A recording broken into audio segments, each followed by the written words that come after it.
এই ভিডিওতে এমন কি হচ্ছে পুরো ভিডিও দেখতে থাকুন। হা হা হা, এটাই বাস্তব। বাসের রওনা হলাম শিক্ষা সফরে যাওয়ার জন্য। আর যাওয়ার পথে গাড়ির গ্যাস শেষ হয়ে গেল। তারপর কিছুক্ষণ অপেক্ষা করলাম। আর যাওয়ার পথে আমাদের সবাইকে বলা হলো আমরা সিলেটে গুরুত্বপূর্ণ জায়গায় জিয়ারত করে যাব। সেটি হচ্ছে হযরত শাহফুর রহমতুল্লাহ মাজার শরীফ। যেই কথা সেই কাজ। এই গুরুত্বপূর্ণ জায়গায় অনেক সুন্দর সুন্দর দোকান রয়েছে, দেখতে অনেক সুন্দর লাগছে। এই রেস্টুরেন্ট থেকে সবার জন্য খাবার নেওয়া হলো। গাড়ি থেকে নামার পর নৌকা দিয়ে ঝর্ণার উদ্দেশ্যে। একটি নৌকায় আমরা 17 জন এসেছি। আর এই জায়গাতে শত শত মানুষের অবস্থান রয়েছে। আমি আর আমার দুই বন্ধু এই জায়গাতে টাকা পয়সা মোবাইল রাখার জন্য নিয়েছি 20 টাকায় একটি বক্স। এরকম একটি জায়গাতে তারা খুবই একটি ভালো উদ্যোগ নিয়েছে। ঝর্ণার নিচ থেকে এখন আমরা সবাই উপরে উঠবো। সবাইকে দিক নির্দেশনা দিচ্ছি যাতে উপরে ওঠার সময় সাবধানে চলাফেরা করে। আমি আস্তে আস্তে উপরের দিকে যাচ্ছি আর এখানে শত শত মানুষ এসেছে শুধুমাত্র ঝর্ণায় গোসল করতে এবং ঝর্ণাটা দেখতে। পরে নামার সময় আমার সাথে একটি দুর্ঘটনা ঘটে, কিন্তু একটি বড় ভাই আমার হাতটি ধরে, না হলে একেবারে নিচে পড়ে যেতাম।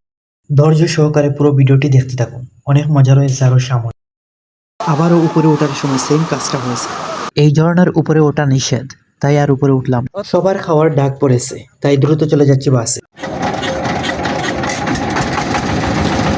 এই ছোট বাইটি আমাদের গন্তব্যে পৌঁছে দেবে। এই জায়গায় প্রকৃতির অপরূপ সৌন্দর্য ভরা, সবাই আসতে পারে। এই বাইটি খাবার বিতরণ করতেছে। খাবার দেওয়া হলো, দেখি খাবারে কি কি আছে। খাবারে দেখতে পাচ্ছি সবকিছু আছে, খেতে খুব সুস্বাদু।